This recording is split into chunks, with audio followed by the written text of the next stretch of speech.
बबीता जी, आपको कुछ कहना है? आपने जो एफिडेविट में लिखा है कि आप अपना केस खुद रिप्रेजेंट करेंगे, इससे पहले अदालत किसी नतीजे पे पहुंचे, आपको कुछ कहना है? यस मी लॉर्ड।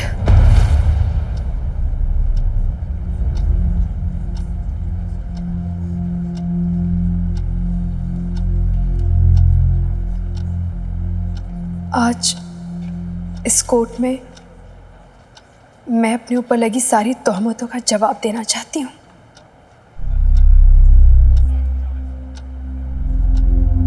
लेकिन बबीता जी, आपके हस्बैंड सारे चार्जेस प्रेस नहीं कर रहे, आपको जवाब देने की जरूरत नहीं है। जरूरत है योर ऑनर। मेरे ऊपर लगे सारे इल्जामातों का जवाब देना जरूरी है। चार्जेस प्रेस हो या ना हो, पर तोहमतें तो लगा ही दी गई है ना।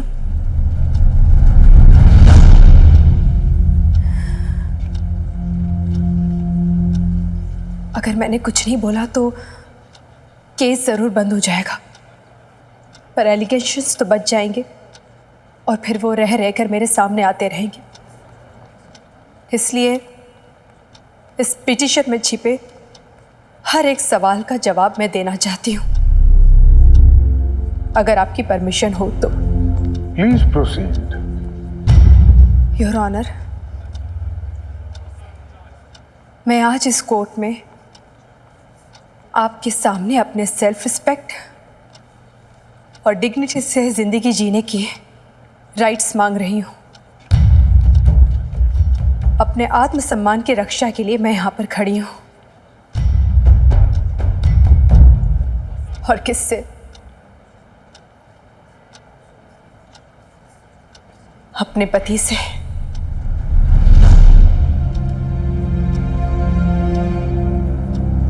वो पति जिस पे भरोसा करके मैंने अपना सब कुछ सौंप दिया, सब कुछ सिर्फ एक भरोसे पे।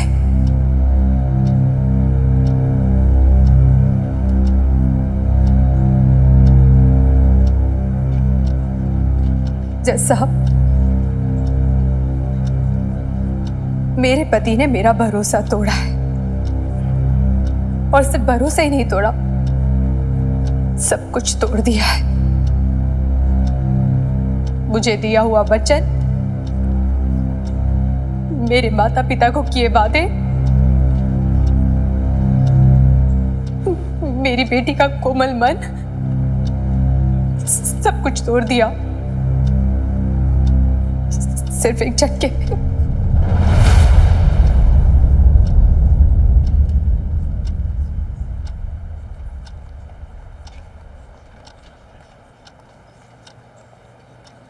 हनुमान सिंह और मेरे रिश्ते पे उंगली उठाई थी ना इन्होंने, और सिर्फ इन्होंने नहीं, हर किसी ने मुझसे सवाल पूछा है। मोहल्ले वालों ने, समाज ने, दुनिया ने, यहाँ तक कि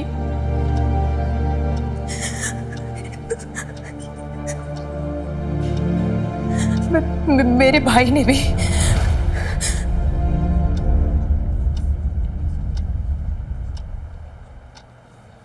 जवाब देना तो बनता है ना जज साहब।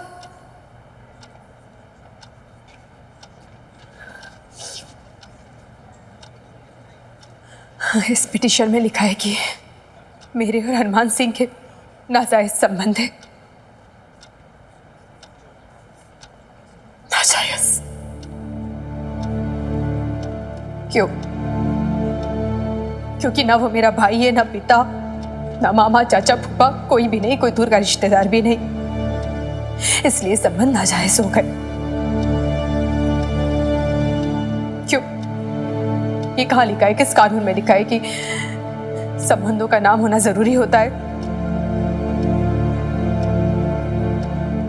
ठीक है, नाम होना जरूरी होता है ना, तो नाम दे देती हूँ। क्या नाम दूं? बहुत सोचा मैंने, बहुत टटोला कि नाम क्या होना चाहिए, ऐसा नाम जो जायज लगे। हमदर्दी का, इंसानियत का, भरोसे का, दर्द का, क्या नाम दूं? क्या रिश्ता दूं? रिश्ता क्या है? क्या है रिश्ता? ऐसा रिश्ता जो जायज लगे, सही लगे, कौन तय करेगा इसे? और सफाई किसको दूं? इल्जाम लगाने वाले को या जो फैसला सुनाएगा उसे? किसे दूं सफाई?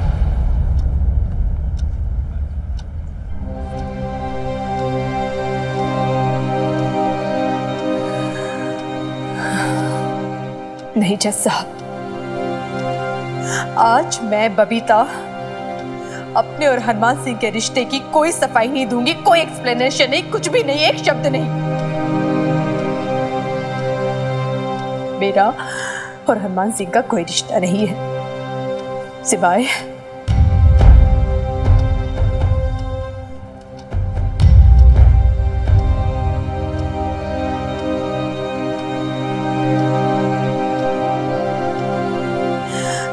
सिवाय मकान मालिक और किराएदार के।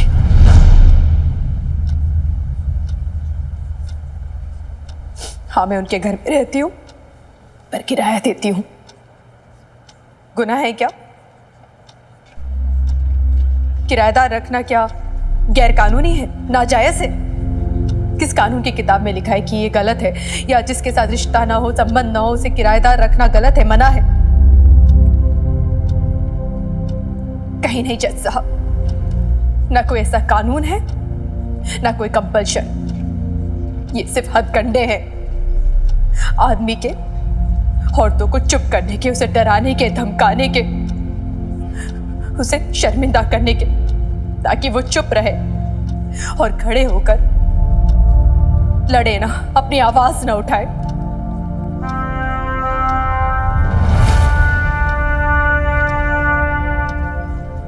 आप जानते हैं एक आदमी के लिए सबसे आसान क्या होता है? सबसे बड़ा हथियार क्या है उसका? एक औरत के चरित्र पर उंगली उठा देना, क्योंकि वो जानता है ऐसा करने से वो मर जाएगी, टूट जाएगी।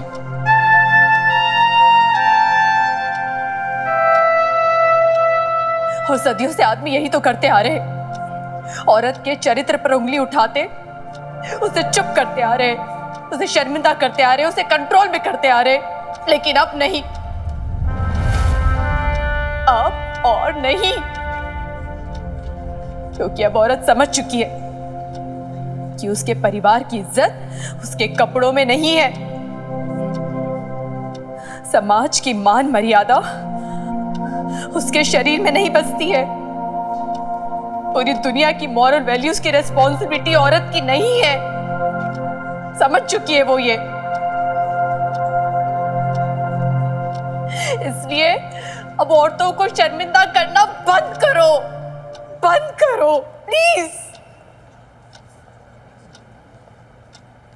क्योंकि अगर तुम लोग शर्मिंदा करना बंद नहीं करोगे तो वो खुद शर्मिंदा होना बंद हो जाएगी, जैसे कि मैं और मेरी बेटी।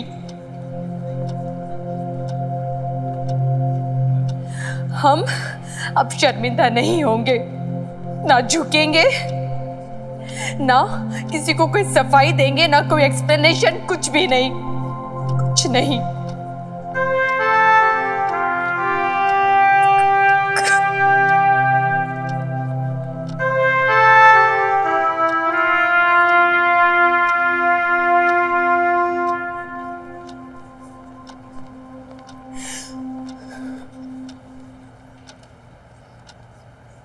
मुझे जो कहना था मैंने कह दिया। जैसा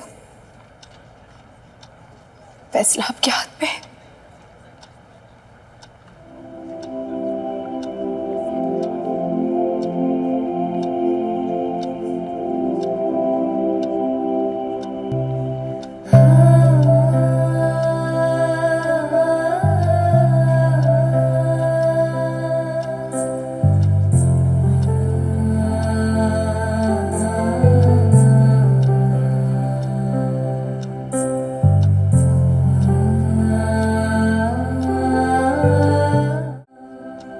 ये अदालत मिस्टर अशोक खुराना और बबीता खुराना की अर्जियों को मंजूर करते हुए उन दोनों को डिवोर्स की डिक्री ग्रांट करती है।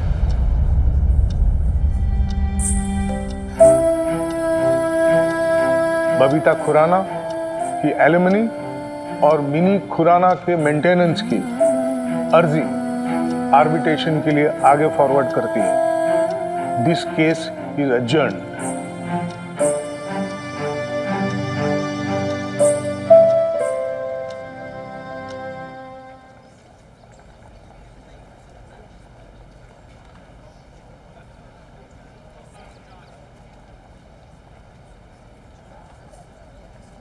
हाँ जी, अशोक खुराना जी और बबीता खुराना जी, आपकी एलिमनी आर्बिट्रेशन का प्रोसेस शुरू होने जा रहा है। तो आप क्या अमाउंट क्लेम करते हो बबीता जी, और अशोक जी आप क्या अमाउंट एग्री करते हो?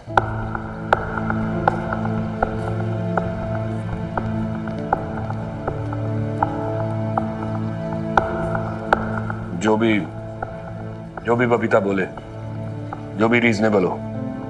और आप क्या कहते हो बबीता जी?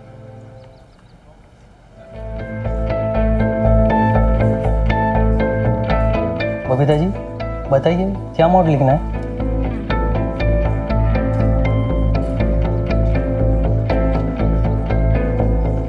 कुछ नहीं।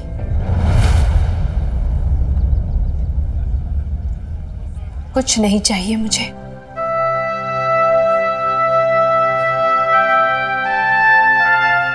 आपने सुना नहीं अशोक खुराना, या समझा नहीं?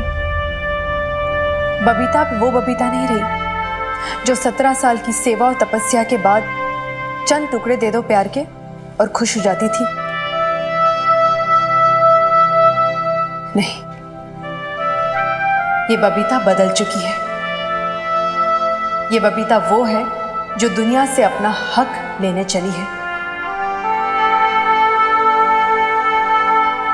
अपने आत्मसम्मान का हक, अपनी जिंदगी जीने का हक, अपने होने का हक। पैसों के ये चंद टुकड़े, इससे क्या होगा मेरा? मुझे तो पूरा का पूरा आसमान चाहिए, अपने हिस्से का।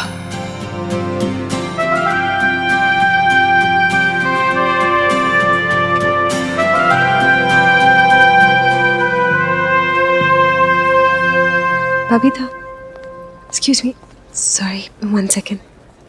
कहीं ना कहीं जानती थी कि शायद आप एलिमनी एक्सेप्ट ना करो, लेकिन ये सेविंग्स है मेरी जो मैं तुम्हें देना चाहती हूँ। प्लीज़ मना मत करना, हक है तुम्हारा। हक? आप मेरी बेब्स को हक दे रही हैं, उसका हक छीन के? नहीं मिन्नी, हक नहीं दे रही है मुझे। खरीदना चाहती है तेरी बेब्स को, ताकि वो शिकायत भी ना कर सके और इनका गिल्ट कम हो जाए। सॉरी मीता, मेरी शिकायत कभी कम नहीं होगी। जैसी थी वैसी ही रहेगी, और तुम्हारा गिल्ट भी कभी कम नहीं होगा। और खरीदना क्या चाहती हो तुम?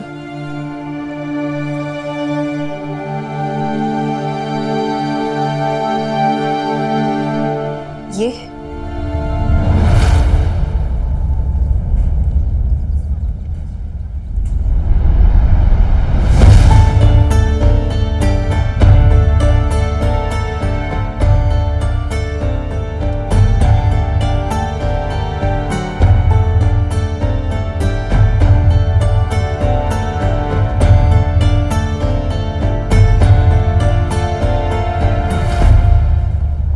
इसका क्या मोल भाव करना? तुम यूं ही मांग लेती, मैं यूं ही दे देती।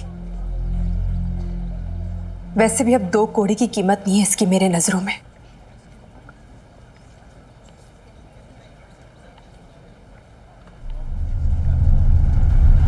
मुझे तो एक काले मोती खुशी नहीं दे पाए, शायद तुम्हें दे सके।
आसमान से भी उठा रहा हूं मैं। ओ मदान साहब, मेरा ना 70,000 का नुकसान हुआ है और आप कह रहे हो जी होता है कभी कभी। देखो देखो मदान साहब, मेरी बात सुनो। आप ना मेरी बात सुनो। कोर्ट में ना खतरी अपनी बात से नहीं पलटा, वो आपका क्लाइंट पलटा है। वो तो मैं क्या करूं मदान साहब, वो देखो ना, अदरवाइज मतलब ऊपर तो मेरा नुकसान तो हो गया 70,000 का, उसका क्या।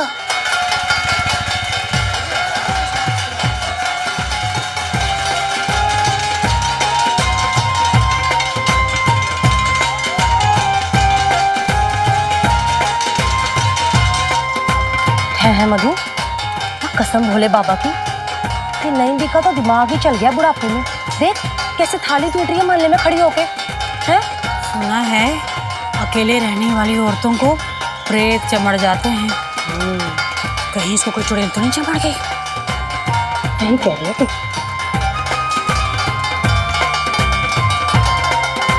अरे बचाओ कुड़ियों, अरे जोर से बचाओ। कट्टार भाई, अदरवाइज मत लेना। ओए जश्न किस बात का है? हैं? किसके स्वागत की तैयारियां हो रही है? भारत के राष्ट्रपति आ रहे हैं क्या? हैं?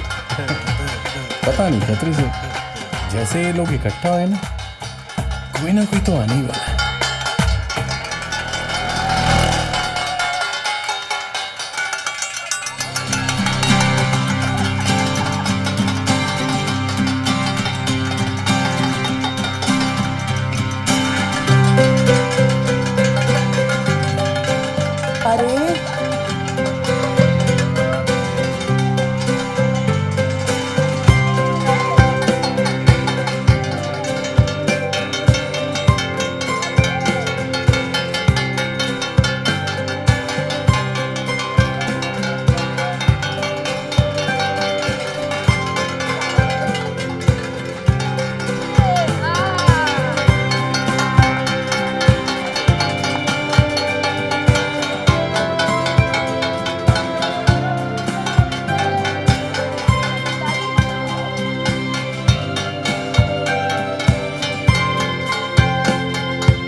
अगर मम्मी पापा होते ना तो शर्म के मारे उनका सर झुक जाता।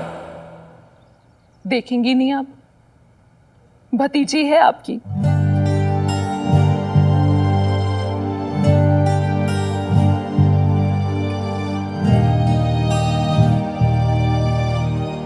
अपने ऊपर वाले से दुआ करूंगा कि तुम्हारी जैसी बेटी मुझे कभी ना मिले। आपके भाई ने आपसे जो कुछ भी कहा है, आपका जो दिल दुखाया है, जब उनको इस बात का एहसास होगा वो खुद चल के आएंगे आपके पास। आप देख लेना दीदी। लेकिन तब तक इस नन्ही सी जान को देखकर ऐसे मुंह तो मत फेरो ना दीदी। देखो देखो कैसे टुकुर टुकुर आपकी ओर देख रही है। देखिए ना।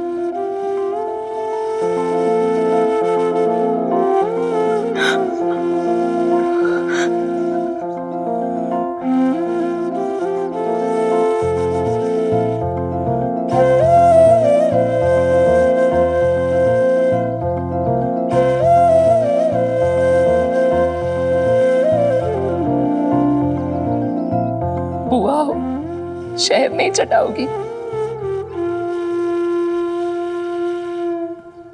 पिंकू, पिंकू को पता है कि तुम यहाँ आई हो? नहीं, उन्हें नहीं पता कि मैं यहाँ आई हूँ। वो तो मुंह फुलाकर आपसे नाराज बैठे हुए हैं।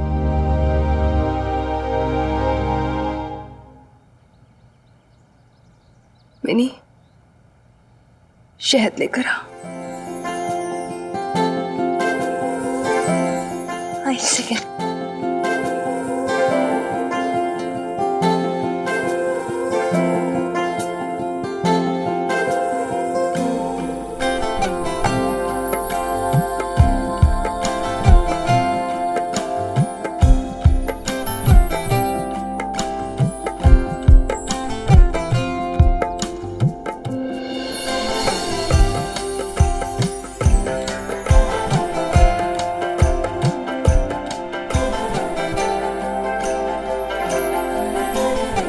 आपके भाई हमेशा से आपके जैसी बेटी चाहते थे,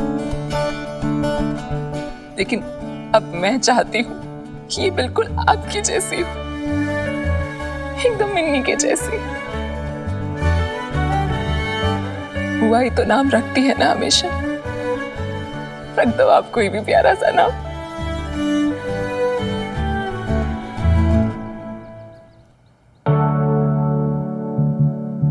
देख मिनी, बसंत में पैदा हुई है, कैसी लाल लाल मासूम सी है ना, जैसे नई नई लाल लाल कोपले फूट पड़ी हो।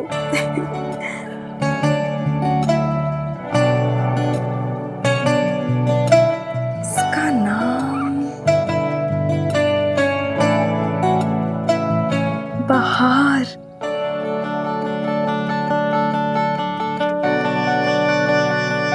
बहार नाम रखना इसका, सरोजा। बहार बड़ा ही चंगा नाम है जी। बहार, माशाल्लाह, जितनी खूबसूरत बच्ची उतना खूबसूरत नाम।